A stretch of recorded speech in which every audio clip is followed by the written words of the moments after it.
Veremos ahora también el movimiento de caída libre. La caída libre es cuando un cuerpo por acción del propio peso cae.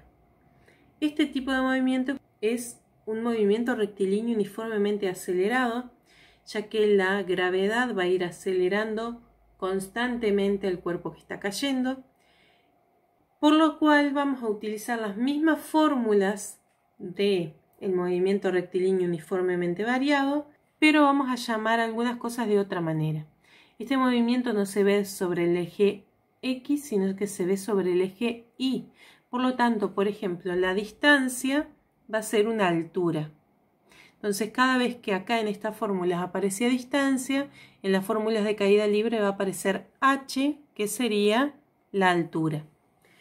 También acá la aceleración va a ser siempre constante y va a ser siempre la aceleración de la gravedad, por lo cual en las fórmulas donde aparecía aceleración, ahora va a aparecer la g de gravedad. Por lo cual a veces en los problemas no nos van a aclarar cuál es la aceleración, porque se supone que ya lo sabemos. Ya sabemos que la aceleración de la gravedad en la Tierra es siempre de 9,8 metros sobre segundo cuadrado.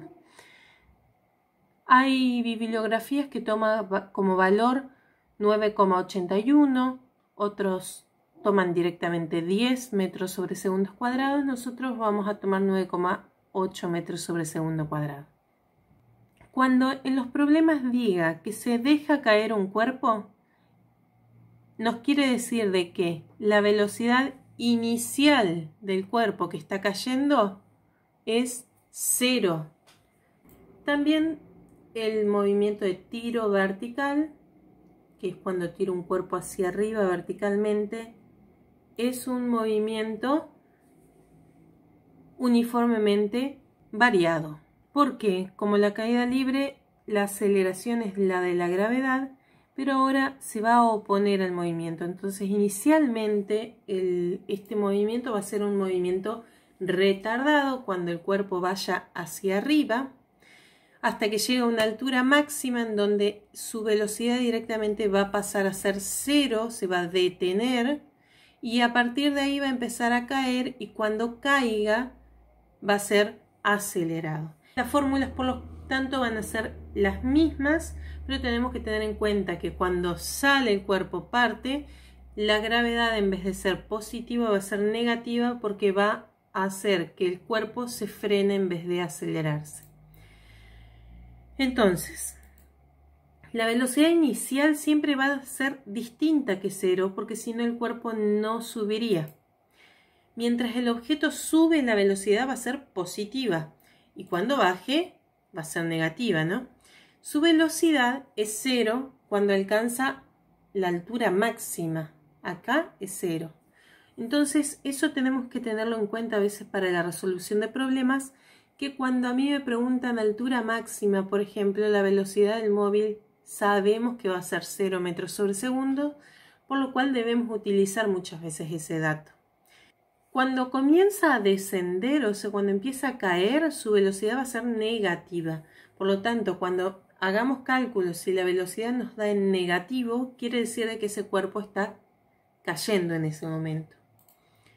Si el objeto tarda 2 segundos en subir a la altura máxima, va a tardar también 2 segundos en regresar desde la posición inicial. Por lo tanto, el tiempo que permaneció en el aire el objeto va a ser de 4 segundos, en 2 segundos de ida, 2 segundos de vuelta. Ténganlo en cuenta porque a veces en los problemas se presenta esta pregunta como una trampita, digamos, para ver si se sabe la teoría o el fundamento de las resoluciones de los problemas. Bueno, para una misma posición de lanzamiento, la velocidad de subida va a ser igual a la bajada. Entonces, por ejemplo, yo tiro el cuerpo y antes de llegar a la altura máxima, supongo que va por esta altura. En esta altura llevaba una velocidad de 5 metros sobre segundo. Bueno, cuando vaya y vuelva en esa misma altura también va a ser de 5 metros sobre segundo, pero como viene bajando va a ser negativo, o sea, menos 5 metros sobre segundos. Vamos a ver unos ejemplos, uno de caída libre y uno de tiro vertical. Desde la parte alta de un edificio se deja caer una pelota, Si tarda 3 segundos en llegar al piso, ¿cuál es la altura del edificio y con qué velocidad impacta contra el piso? Como siempre, primero debemos sacar los datos. Tenemos la velocidad inicial, que es 0 metros sobre segundos, porque en el problema nos dicen se deja caer. Después nos dan como tiempo 3 segundos, ¿sí? Que es el tiempo total que tarda entonces el movimiento. Y obviamente, por más que no nos dan ese dato, sabemos que la gravedad es de 9,81 metros sobre segundos cuadrados.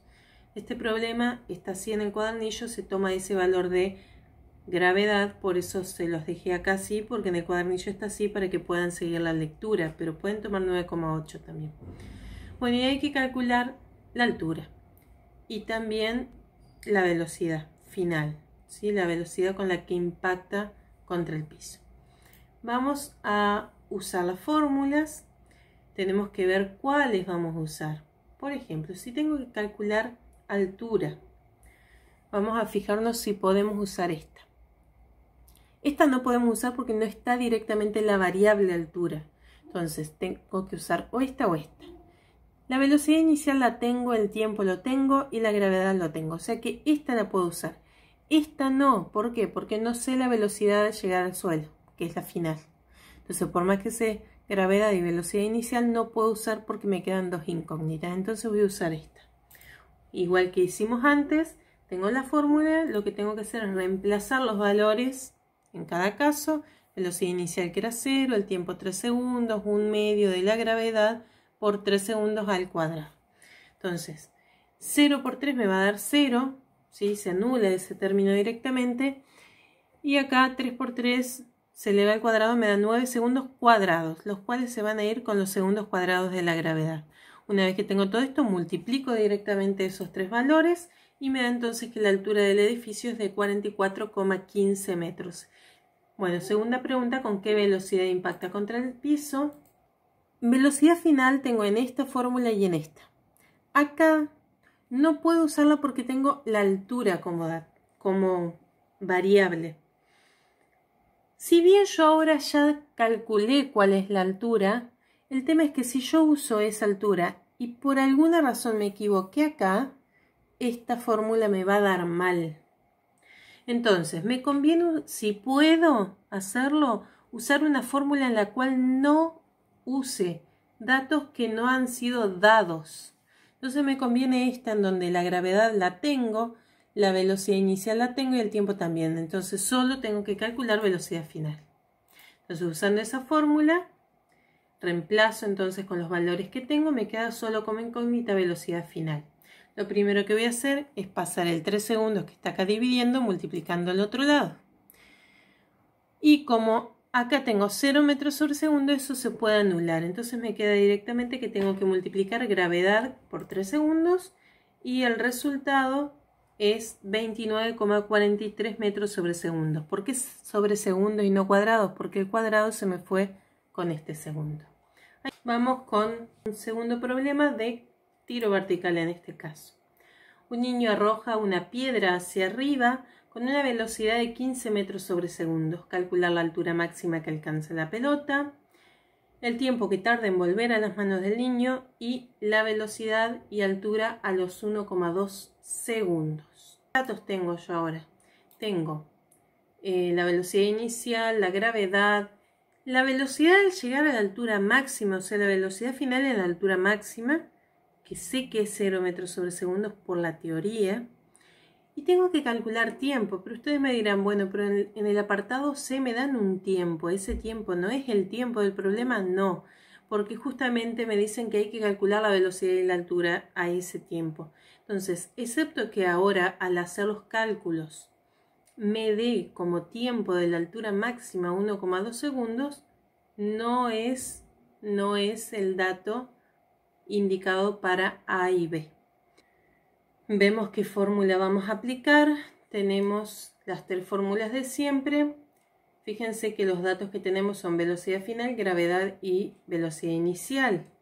Entonces, por ejemplo, para el primer apartado, calcular altura máxima, la altura máxima que alcanza la pelota, tengo que ver que, por ejemplo, no puedo usar este porque no tengo tiempo.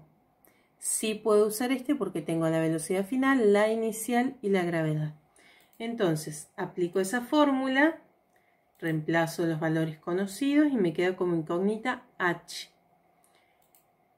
Se me va a ir esto después porque 0 por 0 me va a dar 0. Acá reemplacé el cuadrado entonces de 15, que es 225 metros cuadrados sobre segundos cuadrados. Fíjense que todo se eleva, más 2 por la gravedad, que fíjense que es negativa porque se lanzó hacia arriba, o sea que es tiro vertical, y tengo que calcular h. Entonces, lo primero que paso es esto, que está sumando, lo paso restando. Y acá la multiplicación de 2 por menos 9,8 me va a dar menos 19,6 metros sobre segundo cuadrado. Una vez que tengo esto, para despejar h, a esto lo voy a pasar, está acá multiplicando, dividiendo. Divido entonces, y fíjense que los dos son negativos, por lo cual se me van a ir los signos.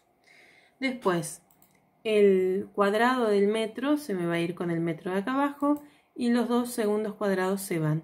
Por lo tanto, resuelvo la división y me da 11,48 metros. Bueno, ya calculé la altura máxima, me falta calcular el tiempo que tarda en llegar a esa altura máxima. Otra vez tengo los mismos datos y tengo que buscar la fórmula adecuada. Entonces, para calcular ahora entonces el tiempo, tengo que usar una fórmula a tiempo, pero que no tenga altura. ¿Por qué? Porque la altura, si bien ya la calculé, si la calculé mal, me va a arrastrar el error. Entonces, fíjense que en esta, por ejemplo, no puedo usar porque no tiene tiempo. Y esta tiene altura, que recién la calculé, ya les digo, puede estar mal. Entonces, vamos a usar esta, donde gravedad lo tengo, velocidad final en la altura máxima lo tengo, velocidad inicial la tengo, me falta solo tiempo. Entonces, aplico esa fórmula, reemplazo los valores conocidos. Fíjense otra vez que la gravedad va negativa porque al ir hacia arriba es tiro vertical. 0 es la velocidad final, o sea, la velocidad en la altura máxima. Tenemos la inicial, que es 15, y t es nuestra incógnita. Como está en el denominador, lo primero que vamos a hacer es pasarla para el otro lado, ¿sí? Entonces nos va a quedar acá multiplicando. Y la resta, esta 0 menos 15, me da menos 15 metros sobre segundos. Una vez que lo tengo ahí, tengo que despejar t, por lo tanto tengo que hacer que t quede solito. Entonces, a 9,8 lo voy a pasar dividiendo. Entonces me queda que t es igual a menos 15 metros sobre segundos dividido menos 9,8 metros sobre segundo cuadrado. Los signos se me van a ir porque menos dividido menos me da más. Y simplifico los metros que están arriba y abajo. Y de los segundos se me va a ir el cuadrado con el segundo de arriba. Entonces me queda división de división, el segundo. Entonces va a subir 1,53 segundos. Ahora la pregunta no dice cuánto tiempo tarda en llegar a la altura máxima, sino que la pregunta dice cuánto tiempo tarda en volver a las manos del niño. Por lo cual, a este valor lo tengo que multiplicar por 2. Porque ese es el tiempo que tarda en llegar hasta arriba. Y después tarda lo mismo en volver. Por lo tanto, el tiempo total en volver a las manos del niño es de 3,06.